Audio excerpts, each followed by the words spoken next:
Et salut tout le monde. Bon, ma petite review sur le fameux Nintendo Direct. Bon, on a eu droit à un Nintendo Direct quand même assez long. D'habitude, ça dure à peu près 25 minutes, une demi-heure. Là, ça a duré pour moins de 50 minutes. Je vais vous parler de ce que j'ai aimé, ce que j'ai un peu moins aimé de ce côté-là. Là, je vous présenterai peut-être pas ce que je veux vous présenter en ordre chronologique. Par contre, ouais. Whoopsie-doo. Fait qu'ils ont annoncé un fameux Miitopia. Miitopia, c'était un jeu qu'on connaît tous les Mi. Les Mi, ça a pris naissance euh, avec la Nintendo Wii à l'époque. On créait notre Mi, notre avatar, parce qu'on pouvait créer ça quand on allait jouer en ligne, mettons à Mario Kart ou au jeu Wii Sport, etc. Donc Nintendo a décidé de faire un jeu RPG avec le principe des Mi sur la 3DS. Malheureusement, je pense pas que le jeu a eu le succès escompté. Nintendo va se réessayer avec la Switch de ce côté-là. Fait que, tu sais, je trouve pas que c'est une très grosse surprise, je trouve pas que c'est une très grosse exclusivité non plus de ce côté-là. Ils ont aussi parlé d'Animal Crossing. Animal Crossing, oui, pour le 35e anniversaire de Super Mario, on le sait. Dans Animal Crossing, on va pouvoir introduire du décor à la Mario Bros, comme mettre des Goombas, des scènes, des cubes décoratifs, ben, tu sais, des blocs décoratifs comme qu'on voit dans les Super Mario. On va pouvoir mettre aussi des Warp Pipes aussi de ce côté-là. Fait que ça non plus, ça a été un peu décevant, tu sais. De ce côté-là, ils veulent comme dire, mettre de l'avant Animal Crossing, mais en mettant des accessoires de Mario, de Super Mario dans le jeu. Je suis pas sûr. Pour les accessoires de Super Mario, je sais que l'update va avoir lieu le 25 février et les items vont être disponibles le 1er mars pour Animal Crossing pour les accessoires de Super Mario. Oh, fait que pour revenir aussi à Miitopia, mais je ne sais pas ce que ça va non plus donner de ce côté-là. Évidemment, on a annoncé Monster Hunter Rise. Moi, j'ai vu du monde jouer au démo, ça avait l'air un peu un Monster Hunter classique. Ce que Nintendo nous a présenté, ça ressemblait plutôt comment dire, un tower defense. Fait que je suis un peu bouche bée de ce côté-là. Est-ce qu'on va pouvoir aller vraiment à la chasse aux monstres comme un vrai Monster Hunter classique ou ça va être un tower defense seulement ou ça va être un mélange des deux? Moi, honnêtement, je suis un peu. Je suis vraiment. Je suis vraiment un peu confus de ce côté-là. Ils ont annoncé aussi, pour le Monster Hunter Rise, ils ont annoncé une manette Pro édition limitée. Ils ont même annoncé une Switch, une Nintendo Switch édition limitée Monster Hunter Rise. Si vous allez voir dans la conférence, parce que j'ai uploadé la conférence sur mon canal, on la voit que c'est quand même une belle édition limitée. En tout cas, moi j'ai l'édition limitée d'Animal Crossing qui est quand même pas trop pire, mais que je trouve pas non plus super belle, si on pourrait dire. Excusez, hein, j'ai joué un peu dans la poussière ce soir parce que je fais des rénovations dans la maison. Puis malgré qu'un bon masque N95, ça résout pas tout le temps tous les problèmes pour jouer dans la poussière. Fait que c'est ça. Fait que l'édition de la Switch limitée devrait être quand même très bonne, très belle. Moi, ça m'incite pas vraiment à changer ma Switch Animal Crossing pour aller me chercher cette édition limitée. Mais par exemple, je dois dire que la manette, elle est vraiment hot et débile de ce côté-là. Fait que Monster Hunter va être disponible le 26 mars prochain, en principe, si tout va bien, puis s'il n'est pas reporté non plus. Je vais vous parler aussi, ils sont supposés de sortir aussi les fameux Ninja Gaiden. Ils vont sortir Ninja Gaiden Master Collection qui va inclure 3 Ninja Gaiden. Je n'embarquerai pas plus dans les détails que ça, Même malgré que moi, ça pourrait peut-être m'intéresser vu que je suis fan de Ninja Gaiden. Le Ninja Gaiden est prévu, la collection, Ninja Gaiden Master Collection est prévue pour le 10 juin 2021. En tout cas, si ils leur portent pas de ce côté-là, ils sont supposés aussi de sortir un jeu à peu près, un jeu que je pense qu'il existe seulement au Japon. J'ai pas mis d'image. C'est Famicom Detective Club. Il va y avoir comme deux scénarios. Il va y avoir The Girl Who Stand Behind. Puis là, il va y avoir le premier scénario qui est Missing Ear quelque chose. J'ai pas vraiment porté attention à ce jeu-là parce que c'est pas le style de jeu qui m'intéresse. Honnêtement, je connais quelqu'un dans mon entourage qui est fan de ce jeu-là. Ace Attorney, pour lui c'est le summum. Mais Famicom Detective Club va être disponible le 14 mai prochain de ce côté-là. Ça, c'est pas une grosse surprise aussi. Plants vs Zombie Battle of Neighborville ou quelque chose du genre qui est prévu pour le 19 mars, mais ça, c'est un jeu encore là, tu sais, qui sort très tard sur Nintendo Switch, malheureusement. Il est déjà sorti sur PS4, Xbox One, PC. Tu sais, je trouve que ça vaut même pas la peine d'investir dans ces jeux-là. Ils ont commencé aussi en force avec Smash Brothers parce que j'étais un peu déçu de ce côté-là. Ils rajoutent deux personnages, Pyra et Mitra, qui sont des personnages de Xenoblade, dans le fond. Xenoblade 2, si je me rappelle bien. Ça va être disponible au mois de mars, qui s'en vient. Puis ce qui va être le fun, c'est qu'on va pouvoir swapper, avec Pyra, on va pouvoir swapper entre Pyra et Mitra en jouant. Ça, c'est quand même euh, assez génial, mais tu sais, encore là, pour Smash Brothers, je sais pas, tu sais, il aurait peut-être pas dû commencer par ça pour me, tu sais, c'était pas, je trouvais que c'était pas, ça donnait pas un assez bon impact. Bon, ben, je voulais me le garder pour le dessert, c'est pas grave, je vais en parler tout de suite. Fameux Zelda Breath of the Wild. Bon, on sait que la franchise Zelda va avoir 30 ans bientôt.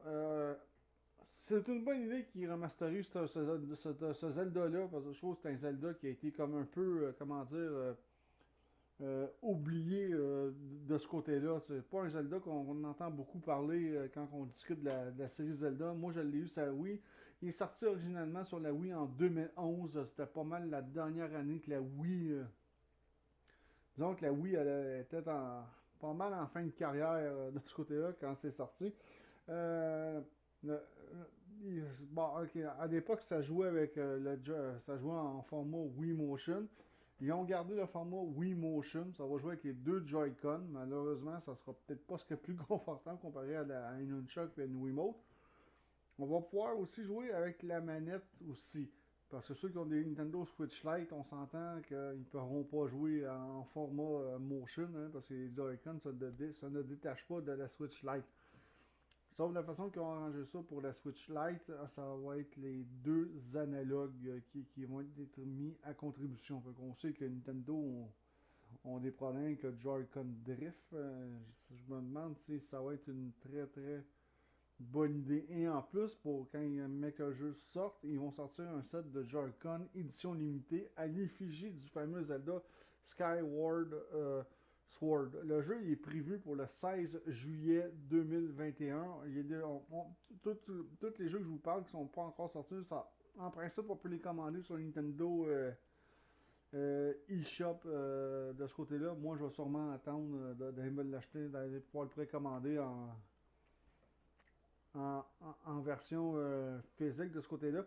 Le seul point négatif, c'est que j'aurais aimé ça qu'ils fassent une. Tu sais, ça va être HD. Là. Ça sera peut-être même pas. Ça veut dire que ça sera peut-être pas un remaster totalement quand c'est HD. Parce qu'ils ont fait la même chose avec Twilight Princess sur la Wii U. C'est un portage de la Wii sur la Wii U. Tout ce qu'ils ont fait, c'est qu'ils avaient upscalé les graphiques un peu pour mettre pour leur mettre un peu au goût du jour. Fait que, tu sais, je m'attends pas à un vrai remaster pour Zelda Skyward Sword. Malheureusement, je m'attends peut-être qu'ils upscale plus les graphiques un peu, puis qu'ils leur remettent un peu au goût du jour. Puis si c'est ça qu'ils font, puis ils vendent le jeu 80$, mettons, ça va être très cher payé s'ils font juste upscaler les graphiques. Parce que, comme j'ai dit, je m'attends vraiment, mais vraiment pas à un vrai remaster de ce côté-là. Et on risque peut-être d'être un peu déçu de ce côté-là, malheureusement. Hein. On peut pas tout avoir. Ouais. Puis j'aurais aimé ça qu'ils fassent aussi une méga compilation de Zelda. Là, tu sais, là. Comme j'ai déjà dit dans mon vidéo précédent, concernant mes attentes sur la Nintendo Direct, il faudrait qu'ils mettent. Tu sais, ça serait faisable de rentrer tous ces jeux-là sur une seule cartouche. Hein. C'est pas des jeux qui prennent beaucoup de place. Qui mettent Skyward Sword, Twilight Princess, Wind Waker. Wind Waker, je l'ai trouvé excellent. C'est un de mes Zelda préférés, soit dit en passant. Ocarina of Time, j'en parle même pas. Je capote sur Ocarina of Time. C'est peut-être aussi mon Zelda peut-être préféré ever aussi. Bien plus que Wind Waker. Il y a Majora Mask. Mettons, A Link to the Past. Une vraie méga compilation qui en vaudrait vraiment la peine. Ils nous ont fait le coup avec Super Mario pour le 35e anniversaire. Mais on s'entend que ils ont mis 3 jeux de Mario. Mario 64, Mario Sunshine, puis Mario Galaxy 1. Il aurait pu mettre Mario Galaxy 2 aussi quand même. Hein? Il me semble que ça a eu sa place dans cette compilation-là. Parce que moi j'ai trouvé que la compilation de Super Mario All-Star, je trouve que c'est un peu une compilation un peu paresseuse de leur part de ce côté-là. Bon, ça c'est un... Bon, ok. Vous allez dire que je suis un peu cucu de ce côté-là. J'adore la série DC Super Hero Girl. J'ai suivi la première saison là, religieusement. J'ai trouvé ça, la série, je l'ai trouvé top down, au même titre que j'ai aimé Teen Titan Go. Puis ils sortent un jeu de DC Super Hero Girl. Malheureusement, j'ai pas vraiment noté la date quand est-ce qu'elle allait sortir. Je vais aller vérifier sur internet par contre, parce que sur mes notes, je l'ai pas noté. Mm-hmm. On va aller voir ça tout de suite. Mm-hmm. Donnez-moi une seconde. DC Super Hero Girl.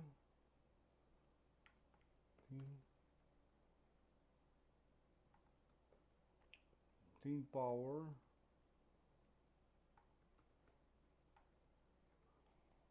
Release date.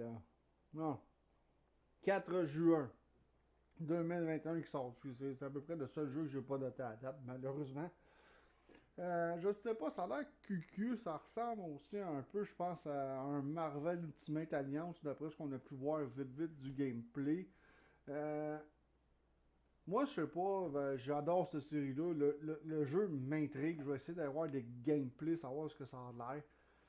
Parce que, comme j'ai dit, j'ai adoré la série. Les graphiques sont très cartoonesques, mais ça va avec l'esprit de la série. Puis si vous n'avez pas pu écouter cette série-là, mais elle joue toujours à Télétoon, je pense présentement, c'est ça, je pense en reprise, vu que la première saison est terminée, mais c'est une excellente série. Je suis content qu'ils sortent un jeu sur DC Super Hero Girl. De ce côté-là, bon, ok, j'ai mon côté cucu, niaiseux, nunuche un peu, tu sais, mais j'adore DC d'un, fait que pas ben le choix de ce côté-là. Ah, on va sauter au suivant. Fait comme j'ai dit, 4 juin 2021 pour DC Super Hero Girl Team Power. Ça a été une bonne surprise. J'ai toujours été fan de la franchise Mario Golf, surtout celui sur la GameCube, là. Moi, il était génial. Puis ça me manquait, si ça Switch, un Mario Golf. Fait que c'est officiel, ils ont annoncé Mario Golf Super Rush. On va pouvoir jouer avec les motion control, autrement dit, les motion control, c'est comme la Wii, en faisant des gestes comme si on faisait semblant d'avoir un bâton dans les mains puis frapper la balle. Et on va pouvoir jouer aussi, je pense, avec la manette classique aussi. Moi, je préfère la manette classique personnellement parce que tu sais, pas envie que tout le monde me regarde à faker de frapper une balle, si on pourrait dire ça. Tu sais, t'as l'air niaiseux. Tu fais quoi? Je frappe la balle de golf. Et où? Ben, ta télé, tu sais, c'est Mario comme ça que ça joue. Avec motion control. Excusez, j'ai un peu de misère, j'ai un peu la bouche sèche présentement. Fait que ce qui va être le fun dans ce jeu-là, c'est il va y avoir il va y avoir différents types de modes comme le speed golf, genre qu'on va frapper la balle puis on va courser à travers le terrain pour le premier arrivé, genre où on va pouvoir bâcher son adversaire en même temps. Mais il va aussi avoir le story mode que j'ai quand même accroché beaucoup. C'est vraiment le fun, c'est que le mode story, c'est notre golfeur va être un rookie total, puis il va falloir monter ses aptitudes à force de jouer. Ça, j'ai quand même aimé ça. Il reste à savoir, est-ce qu'on va avoir le droit à un bel éventail de terrains de golf? Ça va être la question. Mais d'après moi, ça devrait pas être trop pire à la sortie du jeu. Et je m'attends à ce qu'ils sortent des DLC comme des nouveaux terrains de golf et ces affaires-là. Aussi à l'avenir pour Mario Golf Super Rush. Fait que ça, je suis vraiment, vraiment impatient. Je suis aussi impatient d'avoir ce jeu-là que Zelda Skyward Sword présentement. Le jeu il est prévu pour le 25 juin 2021 de ce côté-là. Fait que, reste à voir qu'est-ce que ça va donner de ce côté-là. Mais on peut déjà le précommander sur le Nintendo eShop. Je vais essayer de le précommander en version euh, physique aussi. Mais d'après moi, chez eBay Games, ce ne sera pas de suite qu'on va pouvoir faire les réservations de ce côté-là. Saga Frontier Remaster, c'est un jeu de PS1 qui va être remasterisé. J'ai jamais joué, c'est un RPG tour par tour classique. Je n'ai jamais joué, je n'ai même pas eu de PS1 dans ma vie. Fait que je connais le jeu par son nom.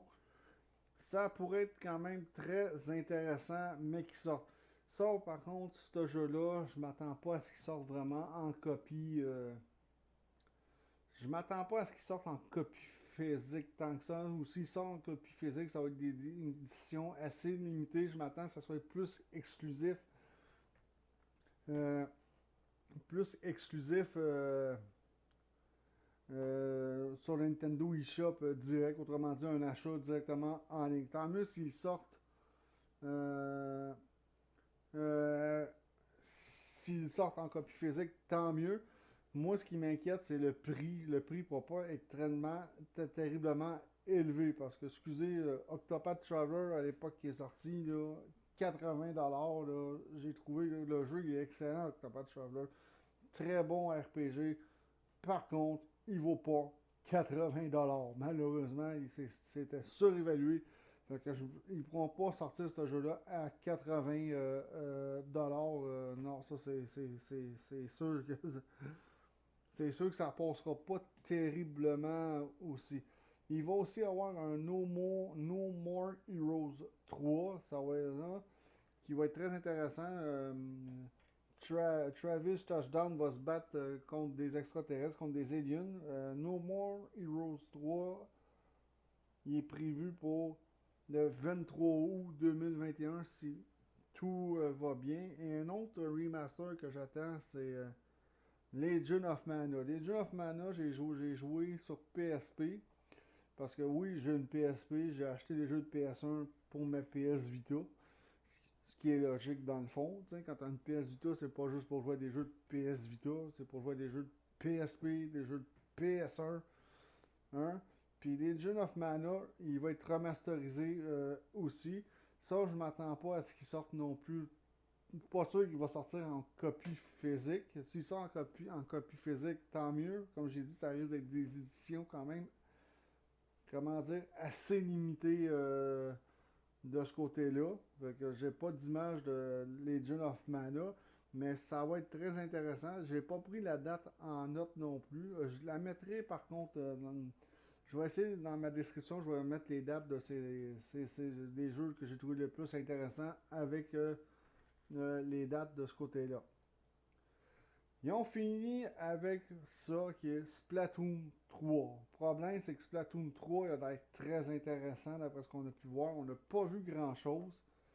Le problème, c'est qu'il sort juste en 2022. Fait que le fait qu'il annonce un jeu pour 2022, alors on est au début de 2021, j'ai trouvé ça un petit peu... Tu sais, il va falloir patienter. Comme qu'ils disent, il va falloir qu'on patiente encore un bon petit bout de temps de ce côté-là, malheureusement. C'est un jeu qui risque d'être intéressant. J'ai joué un peu au 2. Euh, le 2, je ne sais pas, il aurait peut-être pu aussi le toffer un peu plus longtemps, malgré que Splatoon 2 est sorti en même temps que la Switch est sortie. C'est sûr que Splatoon 2 se faisait un peu vieillissant.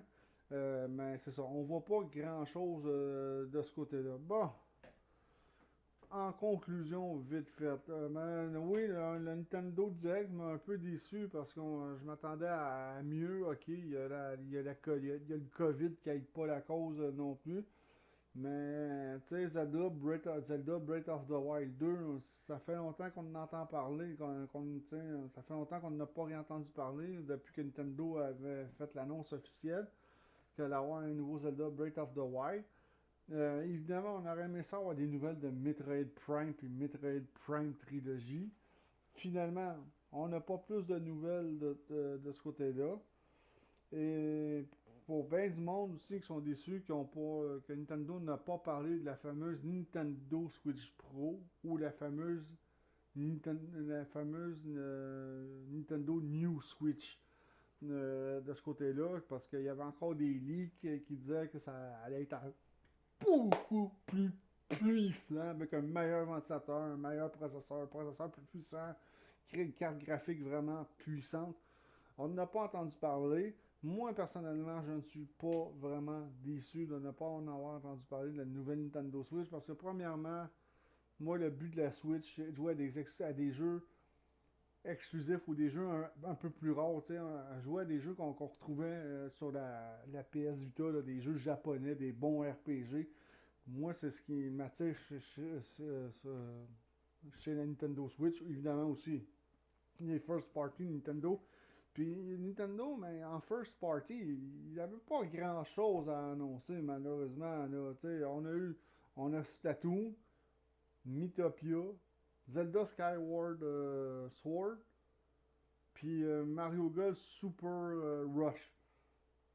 Fait que, tu sais, c'est comme 4 first party de Nintendo seulement qui a été annoncé dans ce Nintendo Direct-là qu'on attendait depuis quand même un bon petit bout de temps de ce côté-là. Fait que, malheureusement, on peut pas tout avoir dans la vie. Fait que, c'est pas un, c'est pas un Nintendo Direct ultra décevant, mais ça aurait pu être quand même être un peu mieux. Puis on y aurait pu parler de où est-ce qu'ils sont, le développement en cours de certains jeux comme les Metroid Prime. Ça, je meurs d'impatience de savoir quand est-ce que ça va sortir. De ce côté-là, on aurait aimé ça de savoir où est-ce qu'il est rendu le développement, parce qu'on s'entend que ça fait genre 3 ans là, que ça avait été développé, Nintendo n'avait pas été satisfait. Il y a de la compagnie qui avait développé le jeu, ils ont décidé de de canceller le jeu, puis de le recommencer pour qu'il soit à leur goût eux autres. Fait que ça aurait été le fun de savoir où est-ce qu'il y en est le développement pour Metroid Prime, où est-ce qu'il y en est le développement pour Zelda Breath of the Wild 2 aussi. Parce que quitte à nous annoncer Splatoon 3 qui sort en 2022, qu'on n'a pas vu grand chose du jeu tant que ça. C'est que, en tout cas, moi j'ai un peu de misère de ce côté-là. Fait que j'espère que ma critique que vous aura plu concernant le Nintendo Direct du 17 février 2021. Gênez-vous pas pour la commenter. Comme j'ai dit, ça fait longtemps que j'ai pas fait de vidéo. Je manque de temps présentement. Puis vu que je manque de temps, puis que l'actualité jeux vidéo, elle, elle prend pas de break par rapport à moi, là, tu sais. Elle dira pas, ben là, lui il pourra pas, on va ralentir parce qu'il n'y a pas vraiment le temps de faire des vidéos puis de commenter l'actualité. Fait que, c'est sûr que j'étais dû pour faire de quoi de ce côté-là. Fait que là-dessus, je vous dis ciao tout le monde. À la prochaine.